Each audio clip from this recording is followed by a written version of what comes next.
Hey there, welcome to today's episode. And today's episode is really going to hit home, especially if you've ever wondered why a client who seemed like the perfect, most aligned, ideal fit was not an immediate yes. Why they needed more time, why they stalled, why they got on the call, wanted to get all the information, did all the steps of the process, and then just wasn't ready to move forward.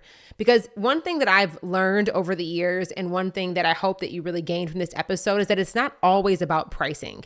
Yes, price is a factor and it's a consideration, but when you're solving a more sophisticated problem, dealing with high touch, high ticket, high trust level clients, price is not the only determining factor that is going to move somebody to want to make a buying decision. And it's not always about your credentials, but it's definitely not because they didn't want what it is that you had to offer. Your most aligned, self-led clients are often navigating some deep, personal, unspoken questions before they make high-level investments or decide to renew a coaching relationship and want to continue working with you. And these aren't like the typical standard myth-busting objections, but they are invitations for you as the coach or the service provider to build messaging that holds space for their full humanity, not just their ambition. So I want to pull back the curtain here a little bit and really give you a practical episode walking you through the 6 private questions that your clients are probably asking themselves and what it means for how you show up in your content, in your sales process, and in your messaging overall. So let's get into it. You definitely probably want to get your notebook or your notes app open. If you're listening to this while you're driving, you might want to re-listen to this later when you can take some notes, because I'm going to give you here the 6 questions that most high-ticket, high-touch clients are probably asking themselves while they're in the process of making their buying decision. And when we think about what are the questions that people and our most qualified leads are asking themselves when they're making buying decisions, you have to ask yourself, where are they getting those answers? Are those answers currently listed in my content? Am I speaking to those private questions in my podcast episodes? Am I addressing those private questions and handling them when we're on the sales call or in a DM sales conversation? Or are you not addressing them at all?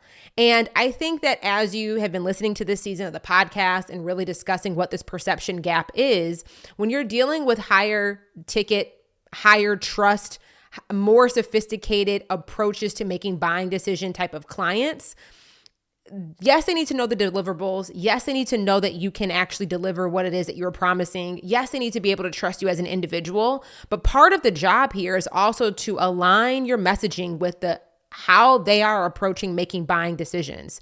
And we really need to start thinking differently of what is it that I'm selling to what is it that they are asking themselves privately that is influencing how they are approaching making their buying decision, and what are the questions that they are thinking through and analyzing that is influencing their perceived risk associated with making the investment to hire you.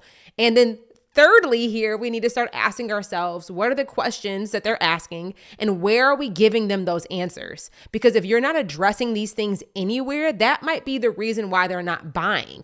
If you're putting it all on them to connect all those dots, it's really our job. How can we use our content to connect those dots? If you're putting it all on them to connect all those dots, it's really our job. How can we use our content to connect those dots? How can we use the conversations that we're having with these prospects to connect those dots? And I just want to share with you the top 6 questions that I see come up most often that your buyers are probably thinking as well. And even you, when you're making your own buying decisions, you probably have thought some of these questions, because one thing I want you to be aware of is just because someone doesn't say yes right away doesn't mean that they're not serious. Sometimes your most qualified, most aligned clients are sitting with deeply private questions before they make a high-level investment. They're not stalling, they are discerning, and they're carrying a lot behind the scenes. Question number 1, am I doing enough to justify this kind of support? I see this question come up often when business is stable, when you're dealing with a client that is not in a crisis mode. They're not necessarily in the middle of a big launch. They're not necessarily trying to scale super fast. They're not in a crisis. They're not trying to unravel and unwind these expensive overhead expenses or back-end issues. So they start to really question, do I deserve this level of support right now? Do I need this level of support right now? Is this a level of resourcing that I need on my team and on my cash flow and on a monthly expense right now? And what I noticed, especially since I've come back to doing more private one-on-one coaching, is I'd say about half of my clients are in this situation. They come to me in a pretty stable, spacious environment. Their revenue has probably been consistent over the last 2 to 3 years. They've been pretty lean. They haven't made any massive investments. They're not growing super fast either. Like it's really like this steady, stable type of business. And oftentimes when I come across clients like this is like they typically only invest when there is a massive problem, like when they're in the middle of a crisis. Or they really have played it very, very safe for a good amount of time. And they're really thinking to themselves, like, you know what? I got this far. I know how to produce the type of results that I've been regularly producing, but I don't know where to grow beyond here. And because they haven't made a lot of investments in themselves that have maybe panned out, or, it's been more passive, maybe their capacities look different, which is why things have been pretty stable. They're really trying to ask themselves, like, one, do I deserve the type of support right now? Am I quote unquote doing enough? Because there aren't these big fires to put out, it can feel like, do I even need support right now? Like when there isn't something on fire. And this is, I think, again, a common place. This is kind of like where I'm at right now when I've been making my own investment decisions for transparency, is like nothing's broken. Nothing's on fire. I'm not in crisis mode. Do I even need support? And one thing that I've been telling myself is that I need to normalize being resourced even when things are steady. Like even with my therapy, my therapist is like, when you're in this state, this is where beautiful work can be creating from a place of steadiness, creating from a place of spaciousness, creating when you're not in crisis mode is one of the best places to dream and play with desire and think about what wants to come next. And also, like, especially if you're not used to being resourced in seasons when it isn't a crisis, and you also are not allowing your past patterns to just manufacture crisis so that you stay in a crisis mode. This is a question that comes up often for buyers. So if your messaging only speaks to momentum and breakdowns or breakthroughs or like these massive extreme states of like opportunity, oftentimes those clients will assume your offer isn't meant for people that are in the in-between, or they'll really second guess whether or not making that investment in themselves is a smart or a good decision. And again, I think this really boils down to the individual and how they like to be resourced. Because again, I've been in business now for 9 years, and I'm at the point where I've had enough ups and downs and business experiences to know that I want to be well resourced even when things are steady. And it's not because I can't figure something out or I'm not capable of like making my own decisions, but it's just like when you're running a business solo, when you have a really lean team, maybe you have a VA or an assistant or an OBM, or maybe somebody helping you with marketing content or a program coach, like you have team members that are doing for you. You have nobody else around you that is also like thinking with you as a solid sounding board for you to bounce your ideas off of. And I think that's a really important thing. It's that, yes, you might need somebody to come in and help you develop a skill set, or to help you put out an issue, or to put out a fire, or to help you fix a big issue that's going on in the business. But the other ways in which you need to be resourced, especially when things are steady, is just having somebody else to be a strategic thinking partner with you, to be a sounding board for you, to help and hold space while you're flushing out your thoughts and trying to decide what to do next. That's what's been really supportive for me. But that's definitely a question that comes up a lot, is, am I doing enough to justify this kind of support? The second question that I see come up often is, my business isn't the only thing I'm managing right now. And that is like the private thought that is going on through this person's head. Life is lifing. They might be caring for a newborn, supporting a partner in recovery. They might be planning a wedding. They might be moving across the country. They might be navigating chronic illness or disease. They might be caretaking for an elderly parent. Like, when life is really lifing and business is not the only thing that they're managing, but they're also managing this like larger personal life dynamic that is impacting their capacity, that is impacting their cognitive load, that's impacting like, yes, I need to grow the business, or yes, I need to solve this in the business, but like, I don't even have the mental bandwidth to think right now.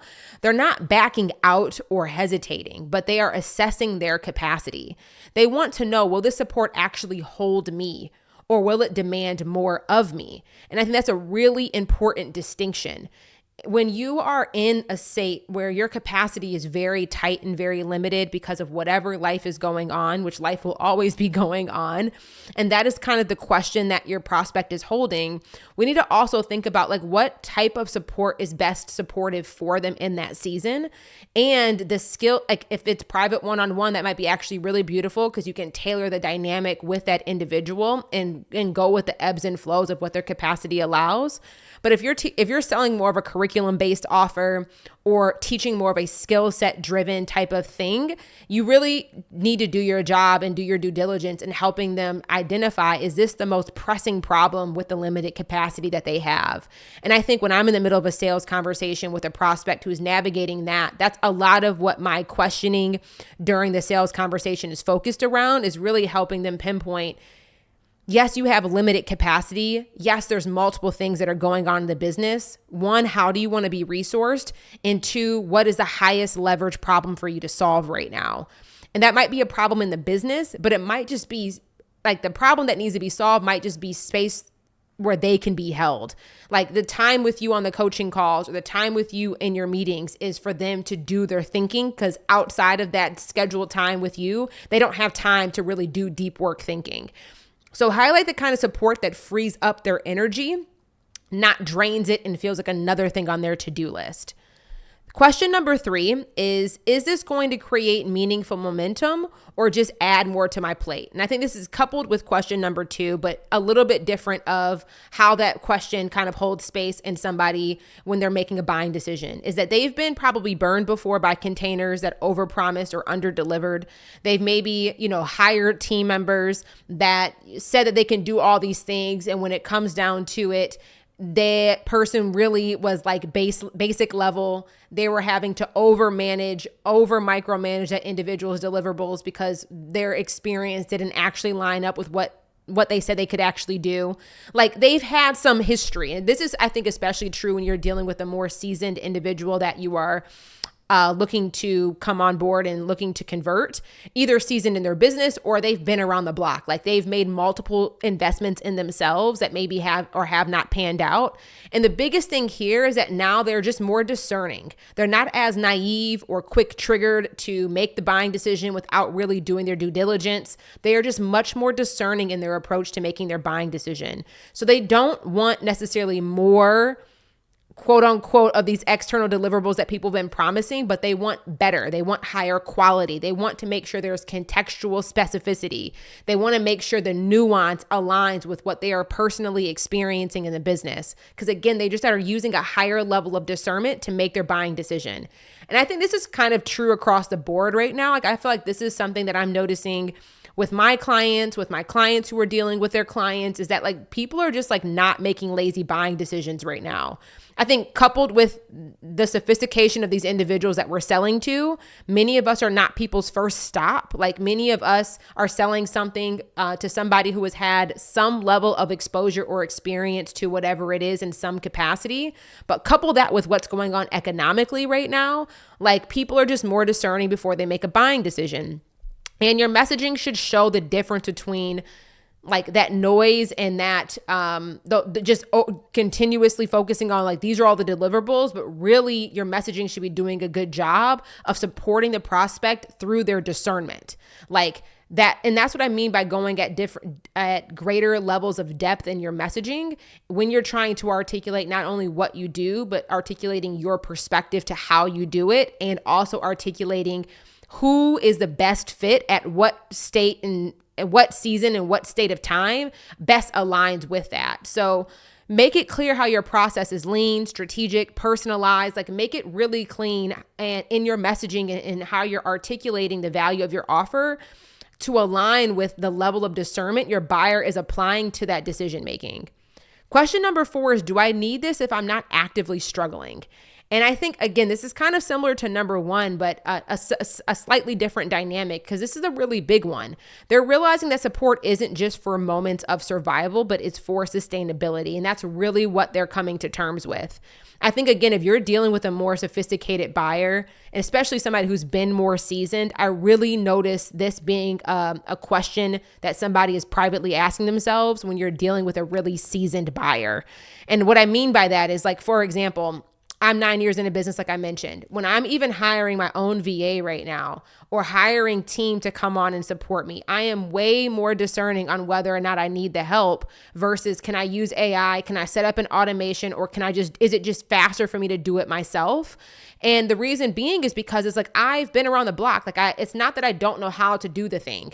I do know how to do the thing. I'm just trying to discern whether or not the level of effort that's required to do the thing, is it worth me outsourcing it and hiring somebody else to support me with it, especially when I'm not currently in a big struggle season.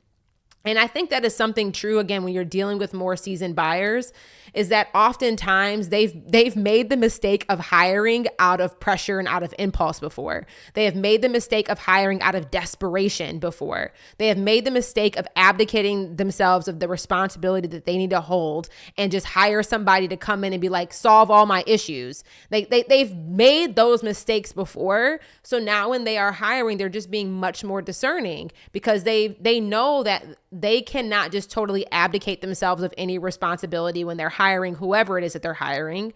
They know that their effort and involvement is required. So now they're really assessing, like, is this a big enough struggle for me to want to hire somebody to help? And I think when you're thinking about how to address this in your messaging and in your content, I think really using storytelling and using your content that shows clients that investing for stability rather than scarcity, I think is really, really important. Like, you really need to paint that picture of what's possible when they choose to be supported proactively and when they choose to be supported with that level of like background, sophistication, and experience under their belt. And I think this is something where, if you've been even consuming my own content, I've been creating more content that really aligns with this specific internal question that prospects are having. Because most of the clients that I'm working with now have been in business for 3, 5, 10, 15 years. Like, they've been around the block. So I can't just sell to like, hey, you need this so you can make more money, or hey, you need this to save more time. Like, I can't sell to those surface level generic statements anymore because my prospect is beyond that. Like, really that contextual nuance, more storytelling, more like conversational dialogue in content is really effective here. And also just really understanding, like, what do they classify as a struggle?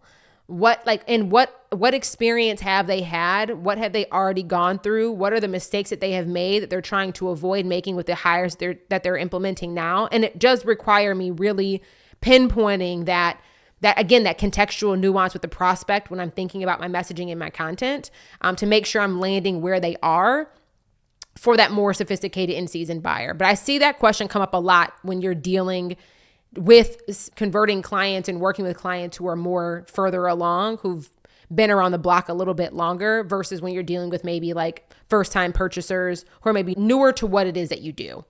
The fifth question is, what would change if I stayed lightly held right now? That is the fantasy of being gently anchored without the pressure. No hustle, no performance, just space to think clearly and be seen deeply. So I think this is very reflective here if you are selling a private one-on-one coaching container, if you are offering a done-for-you service, and you are taking something off their plate, like you're doing it for them, or you're doing it with them in a very close proximity, intimacy-based type of container. And I think here it's like, what would change if I stayed lightly held right now? This goes back to some of the other questions I've already mentioned. What would it look like if I just chose not to do this by myself?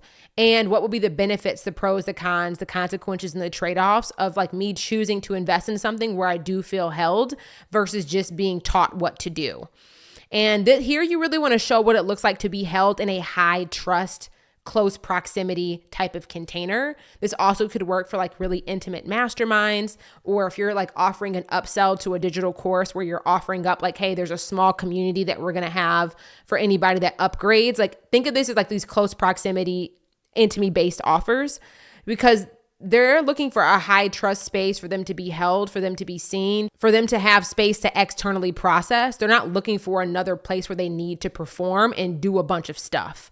Again, this is more so again for more seasoned buyers, because a lot of the time they don't need to do more. They just need space to think more clearly. They need space to be held and process through the decisions and the opportunities that are on their plate. Because oftentimes when you're dealing with more seasoned buyers, it's not that they have a lack of opportunities. It's not that they have a lack of things they could do. The hardest part now is trying to discern which steps they should take next. and they need space to process that. So this is especially important for clients who are used to being the strong one, the leader, the fixer, but them being able to have a space where they can kind of unravel and they don't have to have it all together. And sometimes when you're dealing with clients who are not used to being in environments where they can be fully seen or they can be fully held, I think this is very true. Like, this has been very true for my own experience as a woman of color. Oftentimes when I'm investing in coaching containers or investing in support, I am like one of in the room. I'm like the only woman of color in the room or one of few in the room. So there's still this armor that I'm always wearing when I'm going into these containers, kind of just by default. Versus like when I hired a one-on-one coach this past year, I was like, I can't hide behind my armor. Like, it's just me and this other individual. It's just me and my mentor. And there is something that comes to pass when you are used to kind of navigating in a space where you're used to not being held. There is a different level of vulnerability and a greater level of trust that I think that takes place when you're making a buying decision, when you choose to be in close proximity with whatever the offer is. And I think that, again, if you're dealing with that type of buyer who's used to having to code switch to some degree, who's used to having to put on the armor, who's used to hiding behind their intellect, investing in coaching programs or digital courses or whatever it is, where it's more skill set based driven. It's more like tactile in the execution of whatever it is they're investing in, versus if you're holding space for like private one-on-one, or if you are offering an intimate mastermind or a very small group, where there's close proximity, especially in a space where they feel like that their armor is not required, but they have to allow themselves to be seen. That can be very activating for a prospect. And so what would change if I stayed lightly held right now? Like, if I chose to be held in that way and chose to be seen in that way, is a question that they are asking, because it can be very vulnerable, but I think it's a beautiful dynamic. And again, I see this happen more with seasoned business owners because they've been around the block. They know how to navigate these spaces. They've had to navigate these spaces being the only one. But I do think it's very true when I've dealt with other women of color hiring me, because oftentimes I'm the first woman of color they've ever worked with. And it's just like, there's a lot that doesn't have to be explained because I get it, there's enough shared live experiences where I get I get the dynamic that they've also had to endure over the years through their investments. So just notice that, especially if you're selling a closer proximity based offer, this is probably a question your prospects are asking themselves. And it's just like, through our messaging, part of the job, and I think really effective messaging here, is really talking about how we hold space for our clients and sharing stories of what that high trust space looks like, the types of conversations that come up in these spaces, and how that helps support us with helping them grow their business. And what that experience like can be really powerful for your prospect. The last question that I don't think a lot of people are actively asking themselves this question in this way, but this is definitely the question that's coming up, is, am I protecting my peace or avoiding my edge? And this is the most nuanced question of them all, because your prospects are really learning how to honor their nervous system and honor their ambition at the same time. And again, this is a question that is definitely for more of that high ticket, high touch, high trust type of clientele, is when they are at a place, and again, I think more seasoned business owners, is because they've reached their edge and probably fallen off the cliff multiple times in their journey. And now they're like, okay, I'm trying to balance this out. Like, I have a lot going on in my personal life, or maybe I'm trying to have a baby in the next year, or like, I'm dealing with a chronic illness. Like, they're dealing with something in their personal life, which all of us typically are. And then they're also like, okay, I got to a place of a good amount of stability in the business. I want to grow, but I'm afraid of hitting that edge again. I'm afraid of like pushing myself too hard to the point where I burn out, or I lose myself, or I get detached from my body, like in the ways that they've historically done. And now they're trying to navigate that whole dynamic. And there's a little bit of fear and hesitation in that. And your messaging needs to validate both the rest and the stretch, both the regulation and the healthy amount of risk that is normal for any business owner who is trying to grow. I also see this come up with like my high level perfectionist clients who are like, I want to be great at this. And if I'm not going to be great and be perfect, I don't want to do it at all. they're navigating that tension and dynamic. They may not say I'm trying to protect my peace and avoiding my edge, but the way that they act is if I'm not going to be perfect at this, I'm not going to do it at all. And they're living in this like very extreme black and white. There's like very little room for gray area, or there's just a lot of hesitation and discomfort in allowing themselves to be quote unquote beginners again when they're trying something new or exploring something new. So really, we want to, in your messaging, you want to speak to the tension between this growth and this groundedness and normalizing it and putting language to it in context to whatever it is that you offer and sell, and show that your space and your container working with you honors the complexity of leading while still healing, parenting, grieving, transitioning, whatever it is that they're navigating and going through.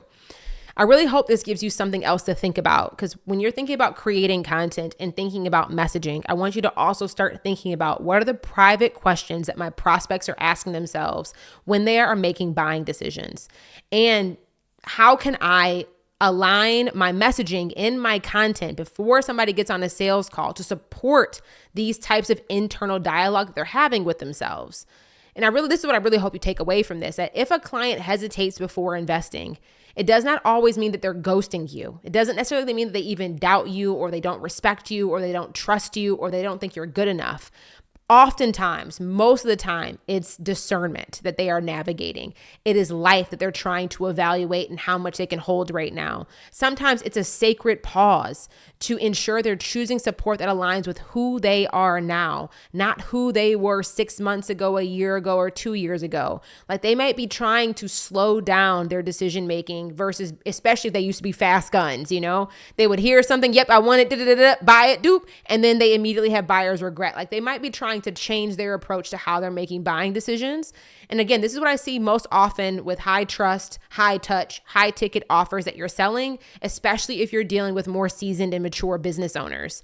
So if your messaging only speaks to urgency or peak performance or this rapid, fast-paced growth at all costs, but you're dealing with a buyer who is more self-led. They are trying to lead with full body yeses. They are more discerning in their decision-making. They may not see themselves reflected in your languaging and in your words.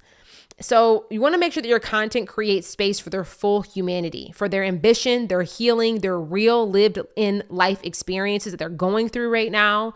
And that's what builds real trust. That's what sustains those high-level clients and makes them not only want to hire you for the first time, but makes them want to repeat and rehire you and re-enroll over and over again.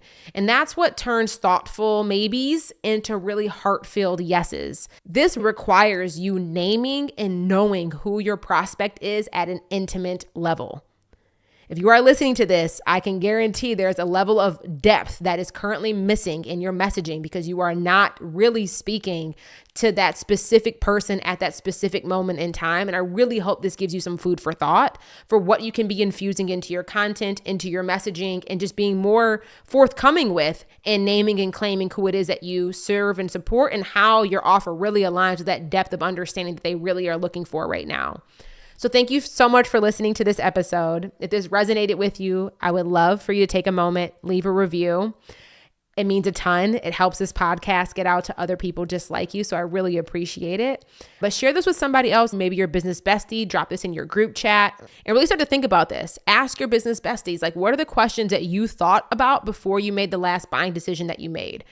Reflect on yourself and your own buying journey. What were the questions that you were privately asking yourselves when you were evaluating whether or not you were going to hire or join a program or whatever it was, the last investment that you made? Have that dialogue, because you may not know that from your prospects directly, but you can definitely talk to your business besties about what their experience is and what their internal dialogue is as a starting place to think about this in a little bit different of a way. So definitely share this episode with them.